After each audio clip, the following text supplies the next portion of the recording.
প্রায় ১০ বছর পর আবার একক নাটকের জুটি হলেন তৌসিফ ও স্পর্শিয়া। তাদের দুজনেরই মিডিয়ায় পথচলা কাছাকাছি সময়ে শুরু হয়েছিল। তখন তারা একসঙ্গে অনেক নাটকে জুটিবদ্ধ হয়ে কাজ করেছেন। এর মাঝে কাজল আরেফিন অমি পরিচালিত ব্যাচেলর পয়েন্ট সিজন ৫-এ তৌসিফ স্পর্শিয়াকে দেখা গেলেও এবার একক নাটকে জুটি হয়ে ফিরলেন। তাদের অভিনীত নতুন এই নাটকটির নাম হচ্ছে মাই ব্যাড বয়। তৌসিফ ও স্পর্শিয়াকে নিয়ে নাটকটি তৈরি করছেন হাসিব হোসেন রাখি। দুদিন আগে বুম ফিল্মসের ইউটিউবে নাটকটি প্রকাশিত হয়েছে।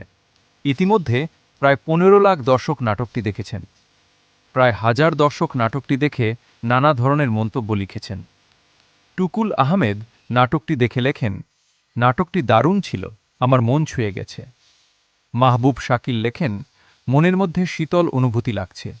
একসঙ্গে কাজ করা প্রসঙ্গে স্পর্শিয়া জানান, তাদের মধ্যকার কাজের বোঝাপড়া এখনও আগের মতোই চমৎকার। তৌসিফও পুরনো সহকর্মী ও বন্ধুকে পাশে পেয়ে উচ্ছ্বাস প্রকাশ করেছেন তিনি।